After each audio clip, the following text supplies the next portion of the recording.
Estamos a 55 minutos, como les comentábamos al inicio, Carmen y yo, y tenemos de invitado a Juan Miguel Castillo Pantaleón, el abogado, el profesor, el escritor, con quien tenemos algunos de los temas que hablamos. Dijo él, el investigador. Y mártir, pues, abogado y mártir, los Mártir. autores le ponen así. Bienvenido. Obispo y mártir, abogado y mártir. Bienvenido, Juan Miguel. Gracias, muy contento de venir aquí a este programa. El problema con las personas, con la práctica que tiene el magistrado, es que cuando se toca un tema, si usted no es el invitado, entonces como que parece que no estamos asumiendo el tema. Y usted sabe de lo que vamos a hablar. Y usted sabe que le vamos a decir que nos sorprende su entusiasmo, que usted cree que ya por fin, usted se acuerda de aquello. Yo lo noto bien positivo, el magistrado. Sí. El camino malo está cerrado, la frontera está blindada, y ahora hasta descubrimos unos cuantos militares involucrados en el asunto. Bienvenido de nuevo y díganos su impresión después de Friusa y antes de Friusa, usted que estuvo por ahí. Sí, he estado observando todo esto porque después que uno ha escrito tanto y ha hablado tanto y ha propuesto tanto y ha hecho aquello que está al alcance, porque el accionar de un ciudadano está limitado, las políticas públicas le corresponden a los funcionarios, que son quienes tienen la capacidad de ejerciendo esa autoridad, implementar lo que dice la ley. El resto se vuelve, si no se aplica, se vuelve letra muerta y paparruchas todo lo que uno dice. Entonces, pues, ¿qué es lo interesante? Y eso lo estábamos comentando antes de empezar estos 55 minutos. La única cosa nueva que yo estoy observando es una especie como de despertar. Es el pueblo que está llevando a los políticos a sintonizarse en la frecuencia correspondiente. La mayoría de los políticos hacía tiempo que estaban andando en otros aspectos muy distintos, que eso tiene que ver con el ejercicio típico del político, que lo que procura es poner el aparato estatal a su servicio y los recursos y patrimonios estatales al alcance de sus garras. Ese es el propósito de la política partidaria, pero ellos han tenido, así sea porque se necesita algún tipo de sintonía con el pueblo y tener expectativas o de continuidad o de retorno, que hay que tocar el tema migratorio. Es la primera vez que lo veo, pero es el pueblo que ha colocado esto por delante de los políticos. No son los políticos que lo han puesto. ¿Y eso es bueno o eso es negativo? Eso es lo ideal, Carmen. Eso es lo ideal. Digo, creo yo que todavía la Constitución dice que el poder reside en el pueblo, ¿verdad? Pero ¿qué ha cambiado, Juan Miguel? Porque nosotros hemos estado siendo testigos de que viene dándose una especie de giro. Hay un cambio en la intención de la gente, hay personas que están hablando del tema migratorio que antes no les importaba o al menos no lo materializaban verbalmente. Les daba vergüenza. Les daba vergüenza, tal vez. El gobierno utilizaba el tema haitiano, y los anteriores, de manera coyuntural. Sin embargo, ahora pareciera que hay un ímpetu de establecer la norma, de que el que se atrapa en la frontera, bueno, pues tenga algún tipo de consecuencia. Hasta el Ministerio Público le está dando el perfil que debió tener desde hace mucho tiempo a la ley de trata y tráfico de personas, específicamente por la frontera de República Dominicana, o más por esa frontera, cuando antes eso se utilizaba solo para el tema de la explotación sexual. O sea, algo se está moviendo, que las miradas de las autoridades están girando hacia el tema migratorio. El catalizador quizás. El catalizador es una sustancia que acelera o retarda una reacción. Recuerdo yo de las lecciones de química de bachillerato. Claro. ¿No? ¿Y de la casa? Sí, creo que también es posible que el deterioro absoluto, el colapso del Estado haitiano es el segundo elemento, porque también es una situación inédita, es decir, un Estado que implosiona, que se derrumba hacia adentro, que ha perdido todo control sobre el territorio y su población y que ha llegado a una espiral de violencia anárquica, porque lo que está gobernando allí es la anarquía, con los ribetes de delincuenciales y de la crueldad de las pandillas. Y lo que está pasando es una violencia también con la violencia típica tribal de las naciones más violentas de África. Es decir, todos hemos visto los niveles de extravagancia de las imágenes que se las mandan a uno por teléfono, uno no quiere ni verlas. Y entonces eso está generando una estampida. Cuestión esta que había sido prevista hace mucho tiempo, hacía tiempo que esto había estado en el diseño de políticas dirigidas desde fuera a hacer que el Estado Dominicano absorbiera la crisis haitiana. Porque esto es una crisis inducida también. Es decir, Haití es un problema regional y desde hace mucho tiempo se está conduciendo a la República Dominicana con la colaboración de muchos jefialtes internos, ¿verdad? Mucho traidor, mucho vendepatria. Magistrado, usted preguntaba en una reunión anterior que qué encontrábamos diferente en esta situación. Hay un detalle importante. Ya podemos enfrentar los ataques de la comunidad internacional y de los albaceas que tienen aquí. E incluso ese discurso se ha atenuado bastante. ¿Usted cree que es no tienen el mismo valor? No. Las personas que antes defendían la unificación, Oye, la el situado callados. se agotó también. y la USAID ya documentación el haitiana. situado. Porque es verdad, en otra época, después de usted estuviera aquí una delegación diciendo de todo y Sí. exponiéndonos a sentencias internacionales. Sí. ¿Usted atribuye esto a una decisión interna de la presidencia o a una coyuntura internacional? No, es la combinación de todo. Es decir, todo gobernante y todo político, como pragmático al fin, tiende a adaptarse a las circunstancias, porque el hombre es él y sus circunstancias. Es decir, nada actual en la complejidad de su inmediatez, de la inmediatez que nosotros estamos observando hoy, es similar a otras ocasiones anteriores. Es decir, ¿cuántos años tiene la crisis haitiana? Pues todos, pero con esta situación de deterioro en donde no hay ningún polo de poder efectivo, en donde hay unos niveles de violencia, eso no había pasado nunca. El desgaste de los partidos políticos, una situación geopolítica interesante, porque en Estados Unidos, que ejerce un rol tutelar, también el discurso antiinmigrante, es decir, hay un cambio en el escenario geopolítico también. Hay hay nuevos paradigmas, porque la globalización ha terminado. Estamos volviendo a otras etapas. Es el péndulo de la historia que retorna. Y tenemos ahora una reedición de la Guerra Fría con otras características. Tenemos una guerra comercial entre China y Estados Unidos, pero también tenemos dos bloques, el ruso y el norteamericano, con un tablero de operaciones, una guerra de proximidad en Ucrania. Entonces también eso tiene un desajuste porque ya las cadenas de producción están muy diversificadas. Y cuando tú vuelves a una situación de proteccionismo, poniendo aranceles, eso también tiene muchísimos efectos porque ya la economía está muy integrada a nivel mundial, porque la globalización duró ¿cuántos años? Desde que la OMS empezó a funcionar bien y desde que China se integra. Es decir, el mundo es otro y la situación es muy compleja, de manera que tú tocas aquí un punto y eso tiene ramificaciones que nadie es capaz de prever. Tú puedes más o menos establecer un espectro probabilístico, decir, bueno, puede pasar esto o aquello y esto puede tener tal o cual consecuencia, pero la situación está compleja que cuando empieza como si fuera una reacción en cadena, no se sabe al final de cuentas dónde van a terminar las cosas. Y lo que estamos viendo hoy es la conjunción de todo eso al mismo tiempo. El análisis siempre, por lo tanto, es sumamente complejo. Es difícil seguir los pasos. Es decir, y no puedes decir, este es el elemento fundamental nuevo. Hay cosas sí primordiales, pero otras que son su consecuencia inmediata a veces son de tanto peso que son equiparables a las primarias. O sea, es que es muy enredado. Y aquí mismo, aquí estamos observando, por ejemplo, un tema político interno. Tenemos un colapso de los partidos políticos que se han agotado. ¿Cuáles son los nuevos liderazgos políticos? Tenemos un tema de continuidad en el poder, que producto de las adaptaciones constitucionales, porque es la demanda de los tiempos, terminó la reelección reducida a dos periodos, atención, y el último de los presidentes, que es el que está en funciones, se jubila en los primeros días de su segundo mandato, que es una cosa inédita. Tenemos un jubilado en funciones. Eso AFP es bueno. Sí. Es decir, tú tienes un país ayuno de liderazgos.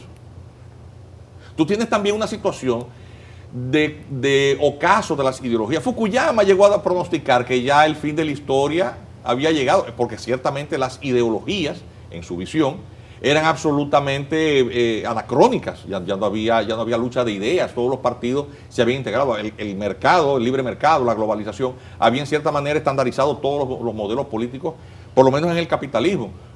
Obviamente otros pensadores llegaron a decir, bueno, pero ¿qué te pasa con los choques de civilizaciones con el mundo musulmán? ¿Verdad? Y tú tuviste más o menos cierto debate ideológico cultural, a nivel de las ideas, pero a todos ellos se les olvidó algo, que es un punto con el cual un par de dominicanos que pensamos, vamos a decir, que estábamos viendo un poquito más allá, habíamos advertido, es el caso de Manuel Núñez, y en el caso mío, que había también escrito una obra sobre ese tema. El nacionalismo es una fuerza telúrica, es una fuerza primordial porque es lo que crean las naciones. Y eso había sido desdeñado por una multiplicidad de razones, por razones distintas en los dos extremos de ese péndulo. En el mundo socialista, porque se fomentaba el internacionalismo, proletarios del mundo unidos. Y en el mundo capitalista, porque lo que se necesita es mucha mano de obra barata y lo que se quiere es que todo el mundo se integre en esa enorme rueda de la máquina industrial de consumidores. Entonces, al final de cuentas, los nacionalismos son estorbos. O sea, fíjate cómo por extremos distintos, todos confluían en lo mismo y el nacionalismo era desdeñado, mal visto. Y realmente eso era un error. No, y se le decía a los nacionalistas retrógradas, conceptual, fascistas, violadores de derechos. Era vergüenza. Sí, entendíamos nosotros, era un error de enfoque conceptual. ¿Qué terminó pasando? Bueno, que es que lo que uno advertía, pues terminó ocurriendo. Cumplió su ciclo, se puede decir, porque hay que ver que a veces las ideologías también terminan siendo cíclicas. No siempre, porque cuando están basadas o cimentadas sobre conceptos muy fuertes, no son cíclicas, pero en este caso podría decirse que lo es adherido al cambio de la política global. Ahí en ese razonamiento hay una premisa que debes de cambiar para que te dé. El nacionalismo no es una ideología. El nacionalismo es un sentimiento. Ya te da, ¿verdad? Ahí sí te dio entonces la ecuación.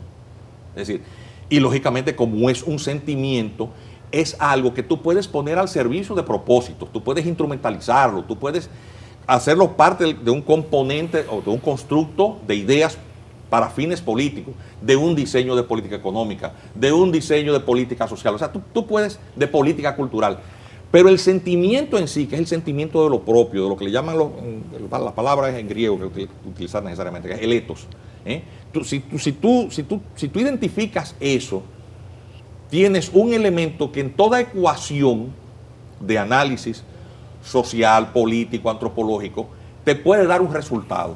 Es decir, para tratar de ser razonable, científico, ver por dónde pueden ir las cosas.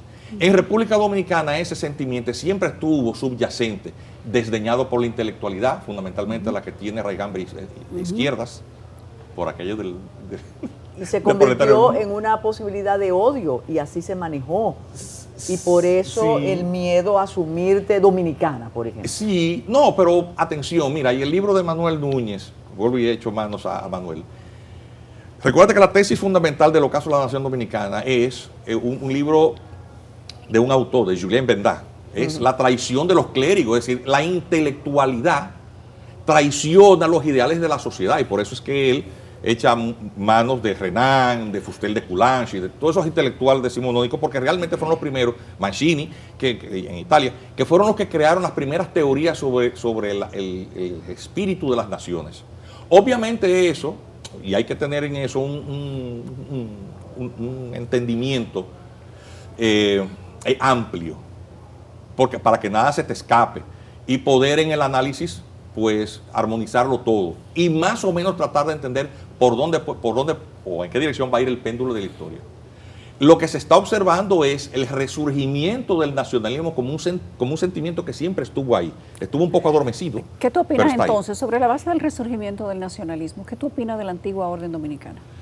Que es una expresión necesariamente espontánea porque tenía que dar, eso tenía que producirse por algún lado. Es que tenía que producirse necesariamente. Obviamente se produce primero en el campo de las ideas, fragmentadamente. Somos un puñado de intelectuales que avanzamos eso. Por ejemplo, Federico Enrique Gratero. Digo contemporáneamente, ¿verdad? Porque ya había un pensamiento nacionalista que estuvo muy al servicio del régimen trujillista. Sí. Y eso en gran parte fue utilizado como para banderillar cualquier tipo de propuesta en donde se centrara la nación como eje de pensamiento. ¿Entiendes? Pero crees... Trujillista, eso es trujillismo. ¿Crees que todo esto ha influido en las decisiones más recientes del presidente? Sin olvidar que uno de sus ministros fundamentales nos dijo y se dijo que nosotros éramos racistas, antihaitianos, y estábamos permeados de una cultura de odio desde el gabinete. Sí. Entonces, ¿por qué este cambio? ¿Qué ha pasado? O si de verdad ese movimiento espontáneo ha sido determinante. No es la circunstancia, Carmen. Volvemos a lo mismo. Volvemos para atrás. No alejemos mucho del puerto. Por lo menos de las boyas que marcan, ¿verdad? La inspiración, digamos. Si no, la boya te dice cómo navegar en un mar seguro sin nosotros irnos a las borrascas, mar afuera y perdernos en especulaciones. Es decir, la inspiración... mantengámonos con las cosas que ya sí sabemos. Sabemos que hay un colapso en Haití. Hay un colapso absoluto que está generando una estampida, una marejada humana. Dejemos fuera de la ecuación por el momento, por economía del análisis, lo que lo causó, si fue inducida, todo ese tipo de cosas, dejémoslo fuera. Ese es un hecho duro. El Estado haitiano colapsa y eso tiene un impacto humano, una marejada humana que trata de dispersarse por cualquier parte y la comunidad internacional intenta de que sea absorbida. Y además se paga para eso con todos los agentes internos que han operado también en la dirección de diseñar políticas públicas inclusivas. Entonces, ¿qué ocurre?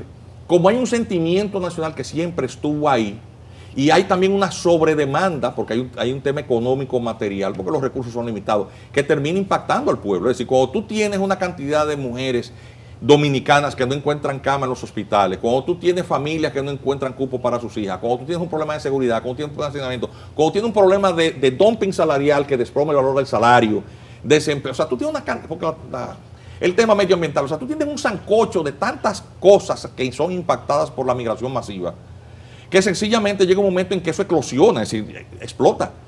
Y esto necesariamente empieza a manifestarse, necesariamente.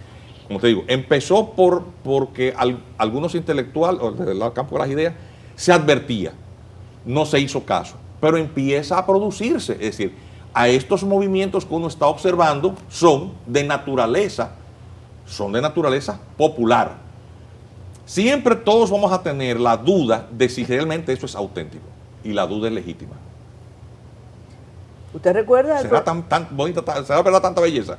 ¿Y será popular de verdad o hay alguien detrás? Siempre todo el mundo duda. ¿Quién lo financia? ¿Quién lo financia? Entonces, ¿a quién se le ocurrió? A lo que estemos atentos, ahora estoy tratando de mantenerme siempre con la objetividad científica, ¿no? El criterio más serio posible. Estemos observándolo. No le agreguemos cosas ni le quitemos cosas. Estemos observando. Cuando uno vea evidencia dura, no pareceres ni opiniones, porque eso es totalmente subjetivo. Esto lo hizo, eso lo está financiando, X. Eso es un decir. No. Eso se determina y se documenta. Este es un país también muy chiquito, las colindancias son inmediatas y no hay manera de tú guardar un secreto. Si algo raro hay, va a salir. Hasta ahora, no ha salido. Pero sigamos observando. Mientras tanto, estemos atentos a un fenómeno que a mí me parece históricamente interesantísimo. La historia se está construyendo ahora. Esto que está pasando ahora no había pasado antes. Este es el momento, después de la lucha de independencia, más importante para la República Dominicana, porque tenemos el país vecino que ha colapsado totalmente y hay 11 millones de seres humanos que no tienen para dónde coger. ¿Para dónde se van a tirar, Carmen? O sea, eso es una cosa que no cabía en la cabeza de nadie, pero uno lo había advertido. Es que eso va a pasar. Cuando en el año 2000... ¿Por qué no resuelve la situación el pueblo haitiano, la élite haitiana in situ, en el territorio? ¿Por qué no? Haití es incapaz de eso. Eso pasó otro programa completico. Es decir, la situación haitiana es muy compleja. Y hay una multiplicidad de factores también. Uno empieza y no sabe dónde terminaría la enumeración de factores. Pero el fundamental es la precaria construcción de su etos nacional. ¿En qué se construye? Un tema de color, un tema de creencias, un tema idiomático, y con esa precariedad de elementos, todos los cuales son, algunos de ellos muy aislantes, es difícil tú lograr una cohesión plena del sentido nacional. El haitiano le es difícil entenderse entre sí. Sí. Pero esa precariedad nos ha puesto contra la pared muchas veces a nosotros como nación. Bueno, obviamente por debilidad en los tiempos de la independencia, por supuesto, porque numéricamente éramos menos. Es decir, una colonia que había sido abandonada por su metrópoli, éramos poquito del momento en que los ejércitos haitianos nos invaden imagínate tú, han quedado en control del armamento más avanzado de la época, porque derrotaron a la tropa napoleónica con la ayuda de un general muy efectivo, se llama el general Paludismo. Esa es la realidad. Claro, fue la guerra bacteriológica. Es decir, es como que ahora mismo viniera la flota del Comando Sur de los Estados Unidos y cuando llegaran aquí, con sus portaaviones, sus fusiles de asalto y los misiles y lo último de tecnología, a todos ellos le diera una gripe o una saranana, una de estas enfermedades que le dicen a los dominicanos. Los dominicanos tienen muchísimas enfermedades raras. Una enfermedad tropical. No, pero las que son de nosotros, de que me dio un viento. Todos estos los dominicanos siempre se nos inventamos unas enfermedades raras. Yo tengo una mardá, tú no ves un dominicano dice, tengo una mardá. Y le da una mardá a todos los americanos, todos los soldados, y se mueren. Y de buenas a primeras, todos estos soldaditos dominicanos se quedan con portaaviones, aviones F-18, misiles, helicópteros, Apache. ¿Tú te imaginas? Nos convertimos de buenas a primeras en una potencia militar. Pero sin paludismo en los foros internacionales, ellos nos ganan. Y eso es importante, magistrado. Porque además es como la lucha desigual permanente que tiene muchas relaciones públicas. Y la es como que victimización. es como cuando te asalta una persona minusválida. Sí, tú eres la víctima, probablemente, pero cualquier cosa que tú hagas en contra de esa persona semi-minusválida. Otra cosa, eso es gran parte del mito y la autosugestión. Sí. Por un ejemplo, cuando el presidente Leonel Fernández, con una simple carta y sin enviar esto al Congreso, acepta la competencia de la Corte Interamericana de Derechos Humanos, donde teníamos la cama hecha. Nos tenían la cama hecha. Sí, la cama hecha porque todas esas clínicas de derechos humanos de esas universidades, claro. Eso era un trabajo que venía siendo preparado porque la cuestión era, o sea, las potencias lo son, no por brutas. Es gente que diseña todo muy bien. Eso somos los latinos que vivimos improvisando y nos madrugan. Pero la gente inteligente prevé las cosas. Están siempre por encima de la cresta de la ola y están mirando lo que viene más allá. Y entonces obviamente nosotros teníamos esa cama puesta y como agarran a este presidente que estaba recién puesto y además una mentalidad liberal, pues no veía más allá y el señor terminó aceptando la sugerencia de su consultor jurídico, nuestro amigo Flavio, y de buena primera con una simple carta acepta la competencia de la Corte, lo cual es absolutamente inconstitucional. Y lógicamente ahí venían en fila, era una ringlera de sometimientos. Y el detalle de que eso no pasó por el Congreso, no tenía una resolución que aprobara esto. ¿Significa entonces que República Dominicana se puede vincular? No se desvinculó. Y un grupo de abogados, entre los cuales yo me encuentro, dijimos, no, pero esto está muy fácil, no busco una certificación en el Congreso a ver si es verdad que esto pasó por aquí. Ajá. Y no había ninguna, y dan una certificación a la Secretaría del Senado, que nunca cursó un proyecto de aprobación, o la aprobación de la inclusión del Estado Dominicano sometiéndose a la competencia de la Corte. Cuestión esta, que el Estado Dominicano, incluso la costumbre internacional había sido esa, porque para entrar en la Corte Internacional de Justicia, cuando estaba la Sociedad de Naciones, lo hizo. Lo hizo para aceptar la competencia de la Corte Internacional de Justicia cuando las Naciones Unidas se crea. E incluso más recientemente, cuando se creó el Tribunal Penal Internacional, eso tuvo que, aunque tú firmas el Estatuto de Roma, tú tienes que aprobar porque es un acto muy gravoso para la soberanía de un país, que lo vas a sentar en el banquillo de los acusados eventualmente. Pero a República Dominicana le siguen haciendo ¿tú sabes una cosa? Cuco con la Corte Interamericana. Sí, pero atención. Entonces yo siempre decía, señores, ¿tú sabes cuál es la consecuencia de saber qué te pasa cuando tú después de ser niño? Padre, si hay niños mirando el programa que no vean ya lo que voy a decir. Ya es muy tarde. Ya es tarde, ok. Pues andan a acostar al que esté ahí despierto. Cuando tú descubres que quien pone los juguetes no es Santa Claus ni los Reyes Magos, sino que son los papás, ¿sabes qué te pasa a ti? Tiene un despertar. No te pasa primero, nada. Pues sí, primero tiene como un luto. Sí. Tiene un luto. No, pero no pasa nada. No pasa nada. No pasa nada. Bueno, pues así mismo. Yo siempre decía, señores, el valor de una sentencia de la Corte Interamericana de Derechos Humanos no sobrepasa el del papel en el que está impresa. Es más, incluso para lo único que puede servir es si en tu casa se acaba el papel higiénico, es un poquito, el papel bond, es un poquito áspero, pero puede servir para los mismos propósitos. Digo también, si tienes un perro que ha hecho algo, igual, la misma cosa. Eso tiene un valor simbólico. Sí, pero hay medidas, te puede... No, hombre, Carmen, no. Eso no sirve para nada. Eso es simbólico, moral. No hay ningún mecanismo de hay varios presidentes con orden de la Corte Interamericana de Derechos Humanos. Sí, eso no tiene ningún valor. No tiene ningún valor. No, vamos a lo concreto. ¿Tú sabes una cosa? Cuando se declaró no conforme a la Constitución el instrumento de reconocimiento, ¿sabes qué terminó pasando?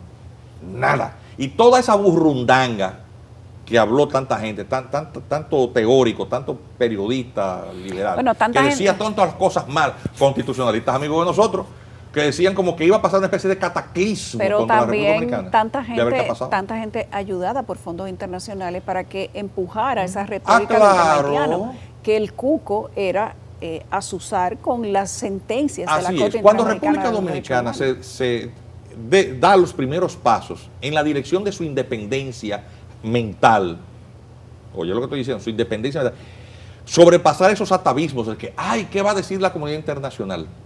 Entonces, está ejerciendo los atributos propios de un Estado soberano. ¿Eso Mira lo que está pasó. haciendo el presidente actualmente? Mira, pasó una cosa interesante en la última reunión del Consejo Permanente del Consejo de Seguridad, frente a miembros frente a miembros permanentes de ese consejo. El propio canciller, mira que yo he sido muy crítico con él, pero decía el señor Juan Pablo Duarte que sed justos es lo primero, vamos a ser justos con él. Cuando habló del conflicto bélico. No, cuando le dice al propio representante en su cara, a la representante del gobierno norteamericano, que la venta de armas no ha parado. Les recrimina eso, pero ¿quién está ahí también? El representante del gobierno ruso. ¿Quién estuvo aquí ahora? Sergei Lavrov. Que se le ha pasado las últimas 15 veces que el tema se ha puesto, diciendo para qué vamos a aprobar una misión militar multinacional si el tubo, la correa transportadora de armas, no ha frenado ni un minuto el complejo militar industrial norteamericano.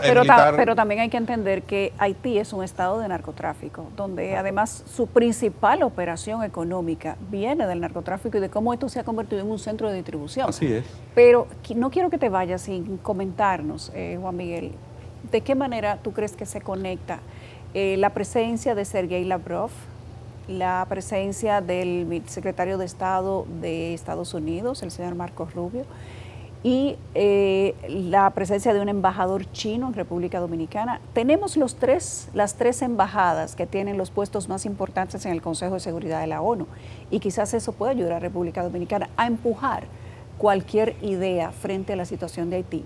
Y en el otro extremo de eso, el pensamiento que tiene el presidente Ruto de Kenia, de que Haití tiene que ser la sexta región de África. Sí, bueno, pero Ruto Líder de la pequeña comisión que ha intervenido Haití. Sí, pero lo de Ruto, en lo de Ruto hay negocio también, porque había un dinerito ahí de por medio, y la queja de él es que no ha fluido lo suficiente. Sí, Él tiene que problemas allá. Y allá tiene problemas con eso, él es un político. A Ruto vamos a dejarlo fuera de la ecuación. No, lo que está pasando es, recordemos que hay una reconfiguración del tablero, hay un nuevo juego con un nuevo jugador representando uno de los equipos, que es Donald Trump, que está tratando de reconfigurar las relaciones con China y con Rusia. Y obviamente, regionalmente, él ha acomodado cosas. Como República Dominicana no era un país particularmente inclinado, salvo haber desconocido su relación, al establecer relaciones con China continental, haber desconocido a Taiwán.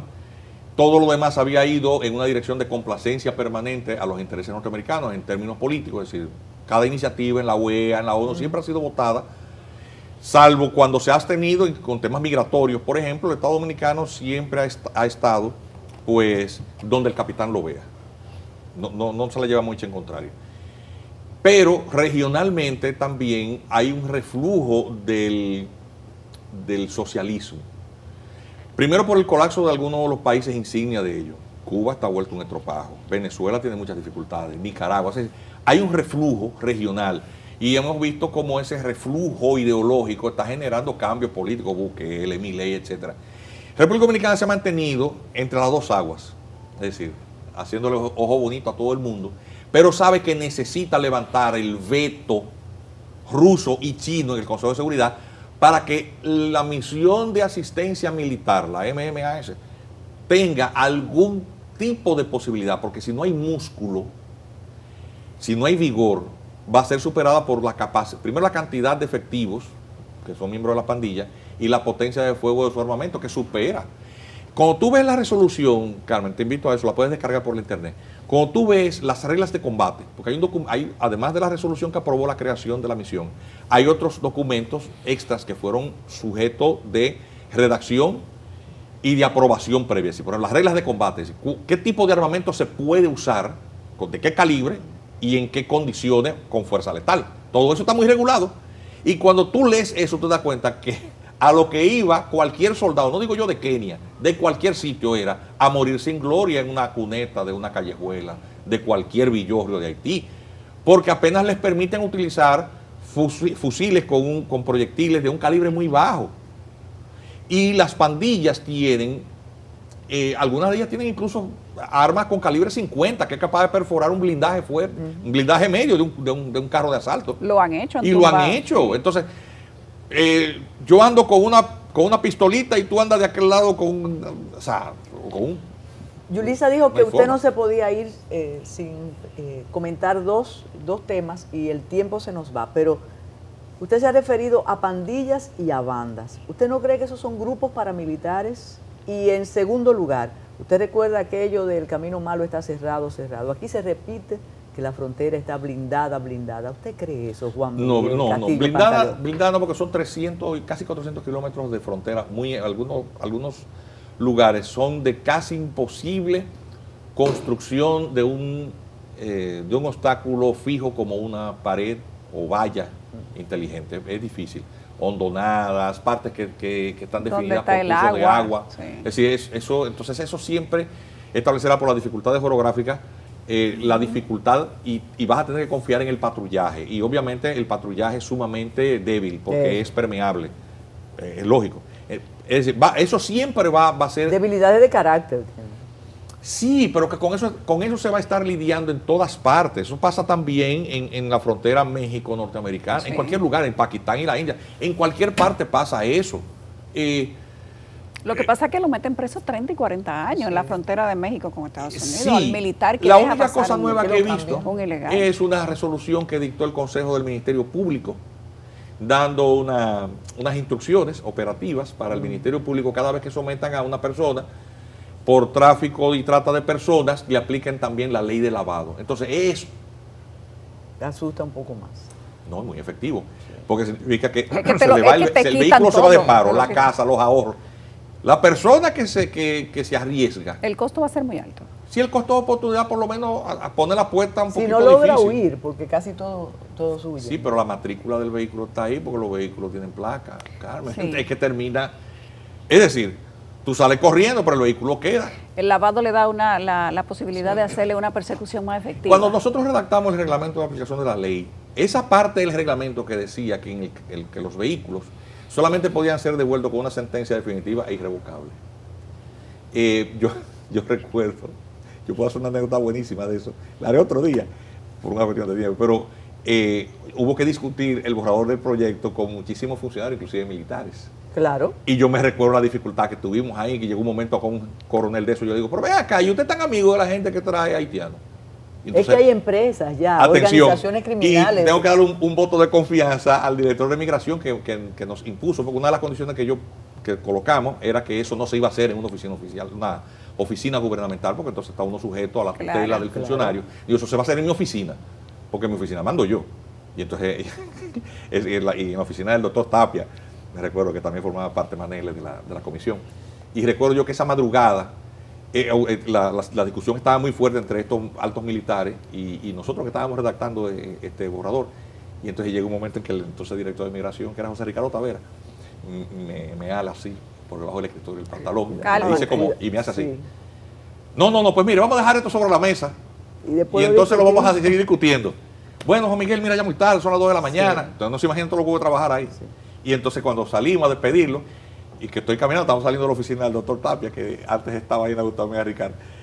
Cuando voy saliendo, me jala por aquí el saco también. Ese es de los que sí, jefes del asunto. Sí, no, que me aguante. Bueno, adiós. ¿Y dónde está tu carro? No, mi carro es este. No, yo no estoy tapando a nadie. Okay. Y despedimos a estos jerarcas militares. Y digo, dime, José Ricardo, ¿qué pasa? Me dice, bueno, con una mueca muy Sí. típica dominicana, dije, estos están locos. Vamos a darle como es. Claro. Al día siguiente estaba eso en la consultoría jurídica del Poder Ejecutivo y no le cambiaron ni una coma. Entonces, bandas o grupos armados paramilitares, ¿qué es eso? Mira, son paramilitares. Algunos ya están teniendo cierto entrenamiento. Mira, cuando cuando el señor Jimmy Cherizier es sacado de la policía, acusado de la matanza de la Saline, él tiene entrenamiento porque él había sido preparado por los cascos azules, es decir, él es una persona entrenada. Y por lo tanto tú ves que él es el que tiene un poquito más de disciplina. Y tiene liderazgo. Y tiene, claro, pero él no es el dueño de Vivansan, no es él, es otro, un tipo apellido que se llama Gabriel, se me escapa el nombre, pero ahí son varios. Lo que pasa es que a él le gusta mucho figurear y le gusta tirar discursos populistas, pero hay algunos que son mucho más duros que él. Está, por ejemplo, de la pandilla 5 segundos, un rapero que hizo es mucho más sanguinario. Ay, sí, y el otro, William Joseph, el que le sí. dicen la Mosanjú, claro. que es el de 400 marosos, ese es terrible. Eso no y hablan, no dicen nada. Hablan poco, pero son sumamente sanguinarios. El punto es que algunos de ellos, pues, han cooptado militares. Incluso hay uno de ellos, en el caso de Tilapli, que tiene reclutado a uno de los que estuvo vinculado, un militar que estuvo vinculado en el magnicidio de Jovenel Moïse, que fue liberado en aquel ataque a las penitenciarías que las destruyeron todas. Entonces sí, ya estas bandas están curtidas en el campo de las escaramuzas, en el campo de las confrontaciones con la policía. Y tú te das cuenta, por ejemplo, que en el ataque que hicieron a la penitenciaría, cuando la liberaron todos los presos, fue un ataque coordinado con drones, es decir, había cierta operatividad ya. Y están, lo cierto, derrotando ejércitos entrenados. Bueno, decía la misma policía de Haití que ellos lo superaban en número y en armamento. Indudablemente. Una pena. Bueno, nos falta tiempo siempre con Juan Miguel Castillo. No te preocupes, que ese problema no se va a acabar ahora. De esto se va a acabar siempre. Pero está más optimista él. Lo siento, más optimista. Sí, sí. La última vez estaba menos optimista. ¿Usted nunca se ha encontrado con uno de esos líderes de los paramilitares aquí? Porque yo tengo amigos que dicen que en Santiago han visto algunos de ellos. No. Yo leo la prensa haitiana todos los días para saber, para uno tener una información más fresca, porque aquí la gente se cree que la prensa haitiana es lenuvelista y eso no es así. Eso es parte del acuerdo. Sí, tenemos que hacer una pausa. Gracias, magistrado. Seguimos. Gracias a ustedes.